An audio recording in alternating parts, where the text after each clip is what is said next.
today's video, we're going to be talking about Metroid Prime 4 and the music debacle. A Japanese game studio is forcing people to draw in front of them for their applicants to avoid them using AI in their applications. And the artist who was stolen from Bungie has officially said that they are now in an agreement and they have covered the assets and they are okay and resolved the issue.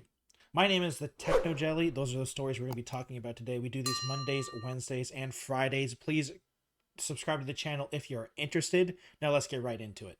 Starting off with the fact that Metroid Prime 4 has come out recently and honestly, for the most part, it's if you enjoyed the Metroid Prime other games from 1 to 3 on the GameCube, it's pretty much the same game, which, is a good thing and a bad thing because the game hasn't evolved basically at all, and it's a very long time in between Metroid Prime 3 and 4. But the weirdest thing is, one, they added the motorbike sections, which is basically open world sections, and when you're riding around on this bike, the desert that you're in is basically just an empty landscape to ride around a bike, which isn't necessarily a bad thing. But the weird thing is that there's zero music happening, and the music generally adds a lot to when you're trying to go from point A to point B, because that's basically what the driving or the bike sections are. They are trying to get from point A to point B with very little happening in between them, and it is a big problem point with a lot of people because these extra sections just seem pointless, almost like it's trying to pad the game time. But it is completely silent during these sections, which is even more strange because you would feel like these sections would be a great time to show off the musical arrangements for Metroid Prime 4 or to show off some of the musical talent behind it. But it's completely silent until someone scanned a Samus amiibo for the Switch 2, and then the music started playing during the bike sections, which is hilarious to me because Nintendo does so many things that are stupid and dumb. Nintendo does a lot of dumb things. But selling $30 music DLC was not on the list of things that I thought Nintendo would do. And it is so strange to me that they decided to do this because it's unnecessary. It's another thing that I don't understand why Nintendo's doing these things because it makes no sense.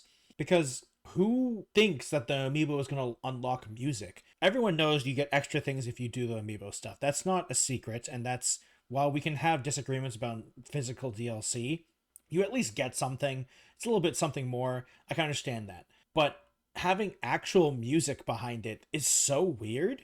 And it's strange to me because you also can't buy amiibos everywhere. Like, they are physical items. So if some place just hasn't got any amiibos in a long time, you just straight up can't get them. So it's so strange to me. And also, this game is also very expensive, just like anything else. And it's so strange to me. And like, technically the amiibo does some other things as well. It gives you a full shield and restores your health once a day, which, I mean, sure, that's cool. But if that was just what the amiibo gives you, I think people would be fine with it. But the fact that it's basically the main part of it is the music makes zero sense.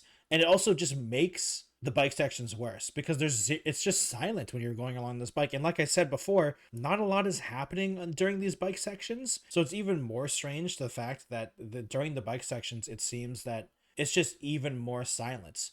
So it's a Nintendo decision of all Nintendo decisions, I feel like, because I can't believe that they made a decision like this because it does just fundamentally make the bike sections worse. And people already think the bike sections are already pretty bad, at least from what I can tell from the reviews and everything that I've seen. People don't like the new things of Metroid Prime 4. Like, the unnecessary bike sections is what I've seen a lot of people call them. So it's really strange to me that a $30 DLC is a music DLC in 2025, in current year. It's crazy to me. But it's also Nintendo, so why doesn't it really surprise me as well? I mean, everything with Metroid Prime 4 is weird because the game basically hasn't changed. If they released this on the GameCube or the Wii, it would have been totally fine. It would have been a fine game and everyone would have loved it, but it's like 10 years too late at this point when it comes to like the style of game it is. The genre has moved on and Samus has not moved on, unfortunately. At least Metroid Prime has not moved on. Hopefully, the game's going to sell enough so we get a Metroid Prime 5 and they can actually do something different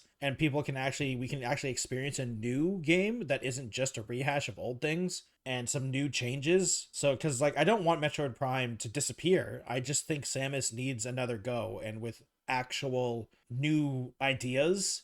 Maybe we don't do Metroid Prime again. Maybe we just do something with Samus, because like you can do so much with Metroid, and I hope they actually do something useful, but it does seem like it is just rehashed right now. And then on top of the dumb DLC decisions, physical DLC decisions. So hopefully we can get something out of it. Moving on, but staying in Japan, a Japanese game studio that is hiring artists. Now, obviously a lot of studios do these. They are making them draw in front of them. So if you're a artist and you apply for this job, part of the interview is to draw in front of them, because they are trying to avoid AI, which is honestly pretty smart if you want to do that. Like, making applicants actually draw in front of you does make sense. Now, this company isn't named, from what I can tell, and the studio isn't really looking to be named, so they're keeping it anonymous, which makes sense.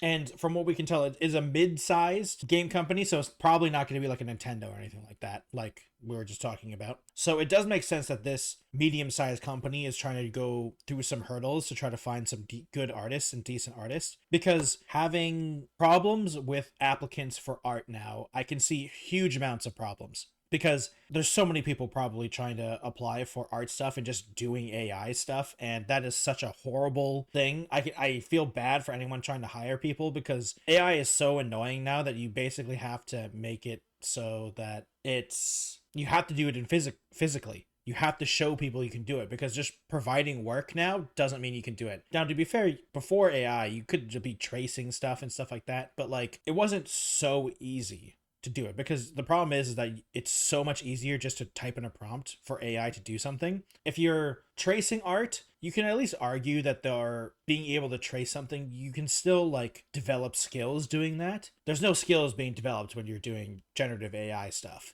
Like, there's some arguments I could say for at least the tracing people before AI. But so it makes sense. It's like people writing essays now, you write essays now in person in school and stuff like that. So it just makes sense. And I do feel like that's how we're kind of going with it. I do feel like we're kind of like going backwards in technology for a lot of things, because it's so annoying. People can just use AI. So you have to do things in person now more. So it's like, no, you cannot use AI to do this. And I would say good for this mid-size Japanese game company, because they know exactly what they want, and it makes sense if they want their artists to actually be good at art. It's just like anything. You want your employees to be good at what they say they do. Now, of course, people can exaggerate stuff on resumes and stuff, but like this is a little bit more than exaggerating or lying. Like, this is faking it. Like, people say fake it till you make it, but I don't think you're ever going to make it with AI art. There's a difference. Like, if you're a good artist but not a great artist, you can probably fake it a little bit and then become a great artist. But it's just a different ball game, and weeding out the people that use generative AI with these types of applications is probably how we're probably going to be going forward with this, because how else are you going to do this in a timely manner? So it kind of makes sense.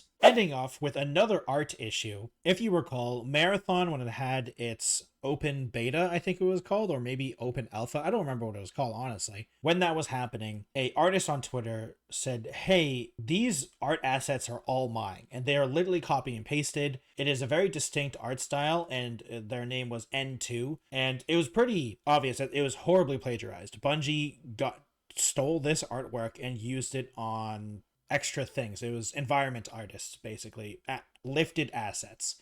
And also, some of this artwork was also pretty old, like 2017, and the beta was only a year or two ago. And now we have a confirmation that from N2 themselves that it is now solved. It has been resolved, as they would put it. And they themselves said on Twitter, the Marathon art issue has been resolved with Bungie and Sony Interactive and Entertainment to my satisfaction. Oh my god, I'm so sorry, I butchered that. And I'm glad that they did it. Obviously, they don't have, I doubt they hired them or anything like that, but it's good to see that they actually got resolved. I hope they got paid at least a little bit, Because to be fair, their statement is very PR, so they probably got paid a decent amount so they don't say anything as well. Because like obviously this looks really bad on Bungie and Sony. And that's not even talking about the fact that the marathon beta itself didn't go very well at all. So the fact that it was also had stolen art assets in it was even worse. So finally, at least some good news, I guess, for Marathon. And the fact that it's also been delayed as well to 2026, which definitely had to happen because that beta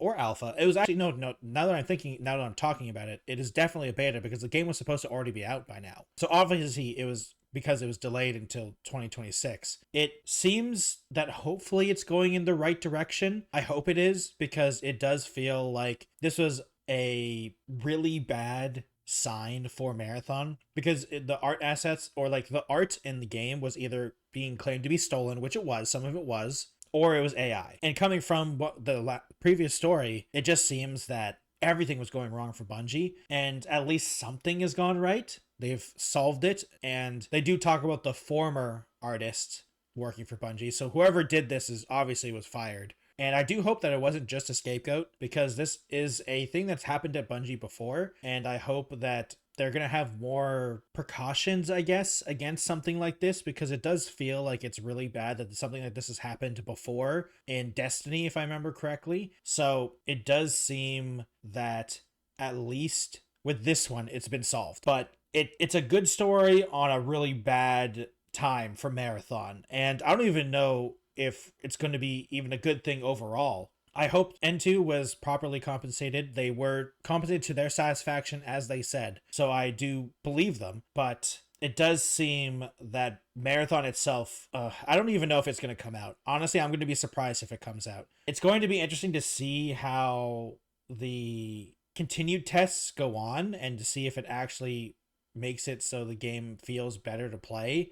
And I hope they figure something out because something like Arc Raiders came out and just dominated it. It just destroyed it. There is no coming back from that. So I hope they can release something that at least lets them continue making things because I think Bungie might have had something. The problem is that I don't think this game should be called Marathon. It has nothing to do with Marathon. It's just like the 2017 Prey from Bethesda. It has nothing to do with Prey. But Prey 2017 was a good game. Problem is Marathon 2026 doesn't look like a good game. And you can't use something that people love like Marathon and then make a bad game out of it without actually doing anything with Marathon. So I hope they figure it out. I hope a single player game comes out for Marathon or something like that. I hope they do something. But at least the stolen art has been fixed, I guess. Thank you everyone for watching today's video. I really appreciate it. Please subscribe to the channel if you haven't already. If you'd like to support directly, please go over to my Patreon at patreon.com/thetechnojelly. I really appreciate it if you support. You join all of these nice people going along in the credits, and you can also get access to a once-a-month live stream, which you can vote on, and we can hang out together then. Like the video if you liked it, dislike it if you dislike it, I completely understand. If you'd like to follow me on other platforms, I have a Twitch, Twitter, Instagram, TikTok, Blue Sky, and Threads. Once again, thank you for watching, and I'll see you again on Wednesday. Goodbye, everyone.